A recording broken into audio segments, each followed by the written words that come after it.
भाजपा के तो खैर डीएनए में है, वो अल्पसंख्यकों से नफरत कितनी है उनकी, वो समय समय पे उजागर होती है। और टिकट वितरण में उनकी मतलब कहते हैं ना, नफरत साफ साफ दिखाई दे रही है। एक भी मुसलमान को उन्होंने इस लायक नहीं समझा जो कि टिकट वितरण करने समय उन्होंने ध्यान रखा हो।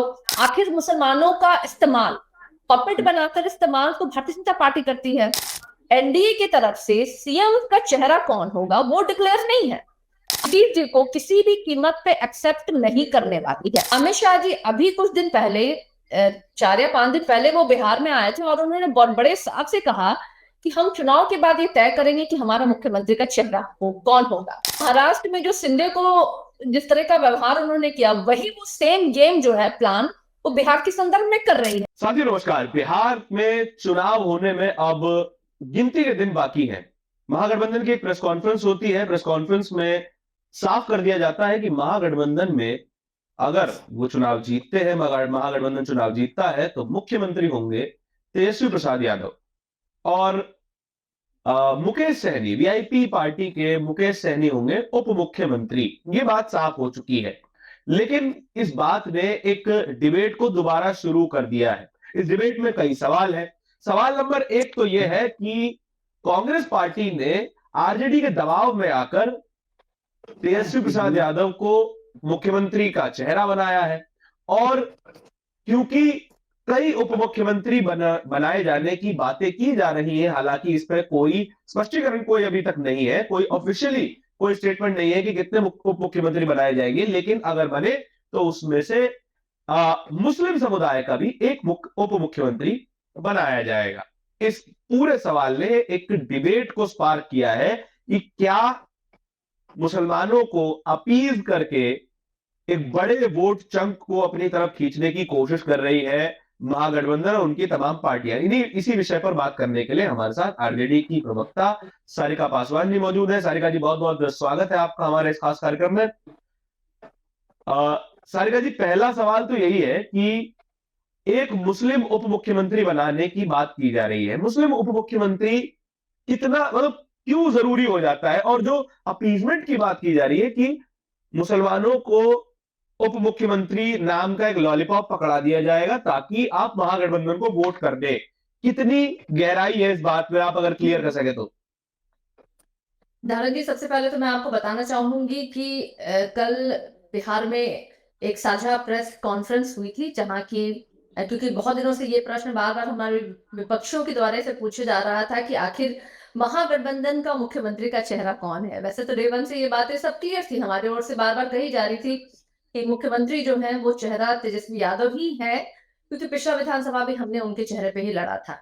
लेकिन फिर भी हमने जरूरी समझा, हमारी पार्टी और हमारे शीर्ष नेतृत्व ने, कि कल बकायदा एक आधिकारिक घोषणा जो है, तमाम हमारे घटक दल ने कल एक साझा घोषणा कल मंच से किया और प्रेस कॉन्फ्रेंस में ये सारी चीजें क्लियर हुई। एक और आपने प्रश्न पूछा कि दबाव में आकर के मुकेश सहनी जी को डिप्टी सीएम का कल घोषणा की गई। तो हमारे यहाँ दबाव में कोई चीजें होती नहीं है भाई। हमारी जो है जो भी चीजें होती है बड़े स्वेच्छा से और बहुत ही आराम से हमने कल जो घोषणा हुई है, ये मुझे लगता है कि बहुत लंबे समय से ये बातचीत अंदर खाने चल रही थी और वो उसका ही परिणाम है कि कल मुकेश सहनी जी का नाम as a deputy CM announce किया गया। और एक और अधिकारी, क्योंकि आपने कहा कि हो सकता है कि भविष्य में एक और उप मुख्यमंत्री के नामों की घोषणा हो सके, तो मैं आपको बताना चाहूंगी कि कल के पीसी में आपने देखा होगा, मंच के द्वारा ही, यानी कि तेजस्वी यादव जी और अशोक गहलोत जो कि कांग्रेस को रिप्रेजेंट कर रहे थे कल वहां पे, उनके उन दोनों के द्वारा ये बात कल कही गई है कि हम एक दो और उप मुख्यमंत्री के नामों की घोषणा भी बहुत जल्द करेंगे। यानी कि उन विषयों पे भी ऑलरेडी बात चल रही है। अब प्रश्न यहाँ पे उठता है कि कल तो एक मतलब अति पिछड़ा समाज से आने वाले हमारे एक डिप्टी सीएम के नाम की घोषणा हुई, और अब हमारे विपक्षियों में एक अलग आग लग गई है, एक कह लीजिए कि एक बौखलाहट सी पैदा हो गई है। तो अब एक नया नैरेटिव लेके वो सामने आ रहे हैं, बात मुसलमानों की। सबसे बड़ा प्रश्न जो ये बार बार सवाल कर रहे हैं, यानी भारतीय जनता पार्टी, आपने देखा होगा कि एक एआई वीडियो भी उन्होंने जारी किया है। किस तरीके का मजाक और किस तरह के मौखौल और किस तरह की मानसिकता भारतीय जनता पार्टी की वहां दिखाई दे रही है। उन्होंने उस एआई में बहुत ही निम्न स्तर की सोच को दर्शाया है।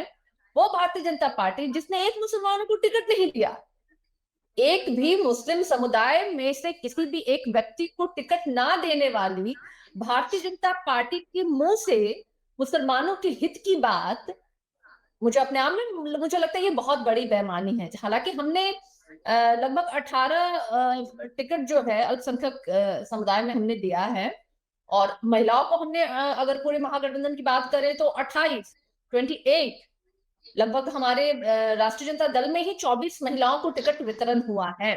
और तो मुझे लगता है कि सारी ये संख्याएं जो है वो स्पष्ट करती हैं।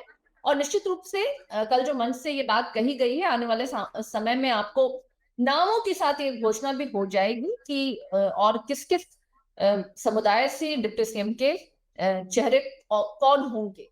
तो मुझे लगता है कि ये बात स्पष्ट है और जनता के बीच में ये बहुत ही सकारात्मक एक संदेश गया है। और तेजस्वी यादव जी ने हमेशा से कहा है कि हम सबको लेके साथ चलते हैं, और एक सामाजिक न्याय और एक सोशल इंजीनियरिंग का एक बेहतरीन जो कहते हैं परिचय हमेशा से ही, चाहे टिकट वितरण हो या फिर सम्मान और जगह देने की बात हो, तेजस्वी यादव जी ने हमेशा से ही उसका ख्याल रखा और बिहार की जनता को उनके कहे गए बातों पर भरोसा भी है। अच्छा, जब तेजस्वी यादव जी की बिहार अधिकार यात्रा कवर कर रहा था, तो कई जगहों पर मुस्लिम समुदाय में थोड़ी बहुत नाराजगी हमें देखने को मिली, जो कि कह रहे थे कि एक और पार्टी को जो है महागठबंधन में शामिल किया जाए, 6 सीटों पे जो है मुस्लिम कैंडिडेट्स को शेयर दिया जाए।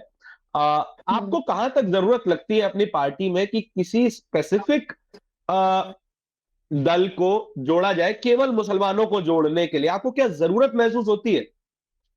बिल्कुल नहीं, मुझे नहीं लगता है कि कोई दल को जोड़ करके आप मुसलमानों के हित की या उनके सहभागिता को आप तय कर सकते हैं। हम ऑलरेडी दे रहे हैं, वो हमारे साथ हैं ऑलरेडी। मैंने आपको बताया जो संख्या हमने आपको अभी बताया, वो तो उनकी भागीदारी तो उन्हीं की है। लेकिन अगर कोई जी। एक पार्टी जो है, जो कि जिसकी अपनी कोई विचारधारा नहीं है, कोई आइडियोलॉजी नहीं है, समय समय से वो अपनी आइडियोलॉजी को बदलती रही है, तो मुझे लगता है कि वहां ना बात करके हमारे लिए ये महत्वपूर्ण हो जाता है कि हम अपने अल्पसंख्यक भाइयों को बहनों को जो है, जो जगह देनी है वो अपने आप ही हम दे रहे हैं। मैंने 18 सीटों का आपको बात किया, लगभग आप अगर देख लीजिए जो प्रतिशत के हिसाब से अगर हम दे जातीय आधारित गणना के दौरान जो जातियों के आंकड़े हमारे सामने आए, हमारी कोशिश रही, हमारे शीर्ष नेतृत्व की ये कोशिश रही है कि सबों के साथ न्याय हो। अभी चूंकि महागठबंधन में कई घटक दल हैं और सीटों का बंटवारा जो है वो उस आधार पे हुआ है, तो हमारे साथ भी कुछ मजबूरियां हैं। लेकिन आने वाले समय में जब हम सरकार बनाएंगे, उसके बाद भी कई ऐसे दरवाजे खुलेंगे, रास्ते खुलेंगे जहां हम इन लोगों को जगह दे सकेंगे। तो मुझे लगता है कि अभी तो चूंकि 143 पे राष्ट्रीय जनता दल लड़ रही है, और 143 पे हमने उस आधार पे तमाम जाति और तमाम समीकरण को ध्यान में रखते हुए टिकट का वितरण किया। तो मुझे नहीं लगता इसकी कोई आवश्यकता है कि कोई ऐसी पार्टी जो एक पर्टिकुलर समुदाय के नाम पे जिन्होंने पार्टी बना रखा है और वो बार बार इनकी अपने कोई आइडियोलॉजी बार बार अपनी आइडियोलॉजी को बदलते रहते हैं, ये लेकर के साथ चलने की बजाय मुझे लगता है कि स्वतंत्र रूप से लोगों को शामिल करना, वो मुझे लगता है कि सही मायने में ज्यादा बेहतर है। सारिका जी, एक बहुत जरूरी बात भी सामने आती है कि भारतीय जनता पार्टी जो कि केंद्र में जिनकी सरकार है और बिहार में भी उनकी मौजूदा सरकार है, समर्थन की सरकार है, वहां पर भी अ, मुस्लिम फेसेस की कमी दिखाई देती है। जबकि आपकी सरकार में वित्त मंत्री जब थे तो अब्दुल बारी सिद्दीकी थे, और आपने अच्छे खासे नंबरों में टिकट दी भी है। क्या ये कंपैरिजन करना ठीक रहेगा कि हम केवल पपेट्स को बिठाकर सरकार चलाते आए हैं? हम मतलब, अब मैं आपकी बात कर रहा हूं, आपकी सरकार जो है केवल उन चेहरों को बिठाकर सरकार चलाते हुए आए हैं और मुसलमानों का वोट लेते हुए आए हैं, जो कि सीधे तौर पे लालू परिवार का ही समर्थन करते हैं और लालू परिवार की ही बात में हाँ मिलाते हैं। क्या इस बात पर भी कोई बात की जानी चाहिए? नहीं, देखिए, अगर हम कंपैरिजन तो करेंगे, जरूर करेंगे कंपैरिजन, क्योंकि कंपैरिजन हम करेंगे भारतीय जनता पार्टी के साथ, कंपैरिजन हम करेंगे जो बिहार में मुख्य दल है जनता दल यूनाइटेड, उनके साथ कंपैरिजन करेंगे। क्योंकि बार बार भाजपा के तो खैर डीएनए में है, वो अल्पसंख्यकों से नफरत कितनी है उनकी, वो समय-समय पे उजागर होती है और टिकट वितरण में उनकी मतलब कहते हैं ना नफरत साफ-साफ दिखाई दे रही है। एक भी मुसलमान को उन्होंने इस लायक नहीं समझा जो कि टिकट वितरण करने समय उन्होंने ध्यान रखा हो। देखिए, आपने देखी कि इस बीच वो कई ऐसे बिल लेकर के आए, ये कहते हुए कि ये मुसलमानों के हित में हैं। आपने देखा लगातार ऐसे कियोस्क जो है वो धर्म के आधार पे भारतीय जनता पार्टी क्रिएट करते रहती है, समय-समय पे करती रहती है। अब केंद्र की सरकार सत्ता में बैठी हुई है, तो सबसे ज़्यादा आखिर मुसलमानों का इस्तेमाल, पपेट बनाकर इस्तेमाल तो भारतीय जनता पार्टी करती है। हमारे यहाँ तो हम लोग ससम्मान और आदर और मान के साथ एकजुटता के साथ काम करने में विश्वास रखते हैं और आपने अब्दुल बारी सिद्दीकी साहब का नाम लिया, आपको पता होना चाहिए कि राष्ट्रीय अध्यक्ष के बाद ही इज़ वेरी नेक्स्ट टू जो हमारे सबसे सीनियर लीडर हैं और आपने देखा कि पिछली बार बिहार विधान परिषद में भी पार्टी ने उनको भेजने का काम किया और अभी भी हमने लगभग बहुत तायत संख्या में हमने अल्पसंख्यक समुदाय से लोगों को टिकट वितरण किया है। तो ये भेद तो देखना पड़ेगा ना, ये कंपैरिजन तो बहुत कंपल्सरी हो जाता है कि जो लोग बार-बार क्वेश्चन कर रहे हैं, जो बार-बार हमारे ऊपर उँगलियाँ उठा रहे हैं, एक बार उन्हें तो अपने गिरबान में झाँक के देखना पड़ेगा ना कि आप आपके भाव क्या है इनके प्रति और हमारे भाव क्या है इनके प्रति। तो मुझे लगता है कि कंपैरिजन तो मस्ट होना चाहिए और जब कंपैरिजन करेंगे तो सही मायने में इनकी भावनाओं का आपको पूरा काला चिट्ठा जो है वो सामने खुल के आ जाता है। तो मुझे लगता है कि कहीं न कहीं सही मायने में कंपैरिजन होना चाहिए। सारिका जी, मैं अब गठबंधन के अंदर जो परेशानियां चल रही हैं, जो कि हर गठबंधन में होती ही है, राजनीति में परेशानी ना हो तो मजा नहीं आएगा। कम से कम हम जैसे लोगों को मजा नहीं आएगा। गठबंधन में जो भी अभी तक केओस रहा कि समय पे टिकट नहीं डिसाइड हो पाए, समय पे ये डिसाइड नहीं हो पाया कि कौन कितनी सीटों पे लड़ेगा। फिर मुकेश सैनी जी जो है थोड़ी देर के लिए मीडिया से दूर रहने की कोशिश कर रहे थे, लेकिन फिर एक प्रेस कॉन्फ्रेंस हो जाती है, सभी चेहरे सामने आते हैं, अशोक गहलोत आते हैं, तेजस्वी जी और लालू जी से मुलाकात करते हैं, तो सब कुछ अब अच्छा अच्छा दिखने लगा है।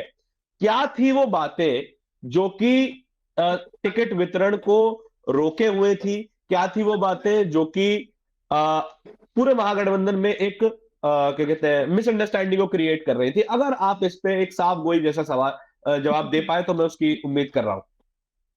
बिल्कुल, मैं एकदम साफ से साफ बिल्कुल साफ-साफ आपको बोलना चाहूँगी कि को महागठबंधन में कोई कियोस्क नहीं था। अगर आप यहाँ भी मैं चाहूँगी कि कंपैरिज़न करें, अगर एनडीए और महागठबंधन का आप कंपैरिज़न करें, तो एनडीए पिछले 20 सालों से बिहार में सरकार में है।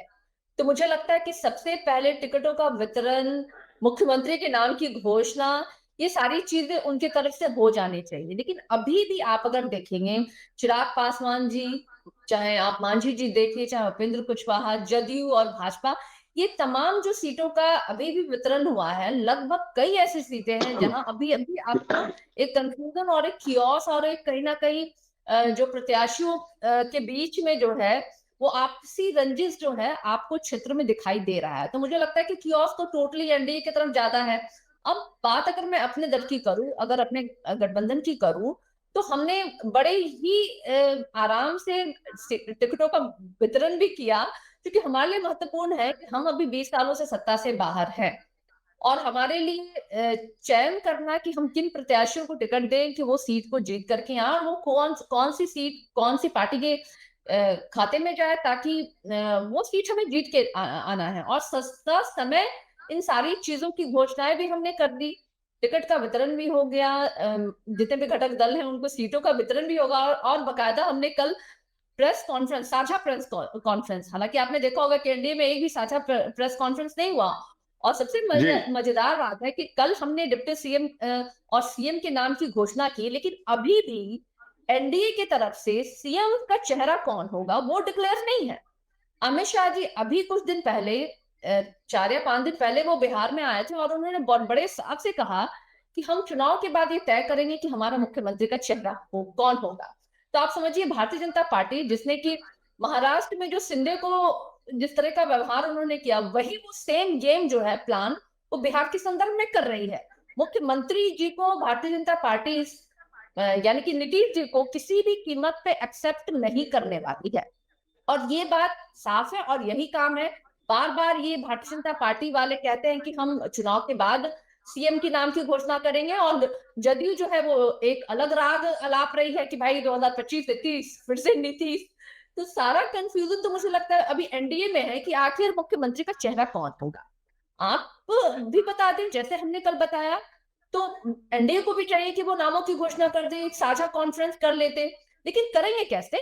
मुझे तो लगता है कि कोई एक दल में अभी भी आपसी वो अभी भी वो नहीं कहते हैं कंपैटिबल नहीं है वो लोग कि एक मंच में खड़े होकर कि वो लोग एक साझा पीसी भी कर सके। तो मुझे लगता है कि बिहार की जनता देख रही है, वो जान रही है बहुत अच्छे से, और क्षेत्र में भी मैंने कहा कि कई ऐसे टिकटें वितरण हुआ है, भारतीय जनता पार्टी, जदयू, जहाँ की एलजेपी भी है, वो सब जो है ना, सबने अपने अपने प्रत्याशियों को खड़ा कर रखा है। तो मुझे लगता है ज्यादा कियोस्क जो है वो एनडीए में है बनस्पत महागठबंधन के। सारिका जी, आखिरी सवाल मैं लूंगा, हालांकि मैं जानता हूं आप इसका क्या जवाब देंगी, लेकिन फिर भी मैं पूछ लेता हूं। नीतीश जी को अभी तक मुख्यमंत्री का चेहरा नहीं घोषित किया गया है एनडीए की ओर से, और हम सभी जानते हैं कि अगर नीतीश जी मुख्यमंत्री नहीं होंगे तो फिर वो एनडीए के साथ भी नहीं होंगे। क्या अगर उन्हें मुख्यमंत्री नहीं बनाया जाता है और वो आपकी तरफ आते हैं, तो उन्हें क्या एक्सेप्ट अब किया जाएगा, क्योंकि आपने पहले भी उन्हें एक्सेप्ट किया है? क्या आप अ, अब एक्सेप्ट करेंगे? मैं जवाब जानता हूं, जनता को आप जवाब दे दीजिए। बहुत क्लियर वन लाइन स्टेटमेंट मैं दूंगी धारण जी। हमने मुख्यमंत्री का चेहरा अनाउंस कर दिया है, डिप्टी सीएम भी अनाउंस हो गया है। अब बताइए कोई और जगह अगर उन्हें चाहिए वो तैयार है तो बताइए आप मुझे। तो मुझे लगता है कि there is no vacancy, sorry. Thank you so much Sarika ji, हमारे साथ इस सेशन में जुड़ने के लिए। और बिहार की राजनीति हमेशा से इंटरेस्टिंग रही है, और बिहार के रहवासियों को इस कार्यक्रम के अंत में, और सारिका जी आपको छठ महापर्व की बहुत बहुत शुभकामनाएं जो आ रहा है। आपको भी आप बहुत बहुत होपफुली ढेर सारी शुभकामनाएं। होपफुली आप सबका ये त्योहार शुभ रहे, और इसी तरीके की चर्चाओं को देखते रहने के लिए बोलता हिंदुस्तान को सब्सक्राइब जरूर कीजिएगा। बहुत बहुत धन्यवाद।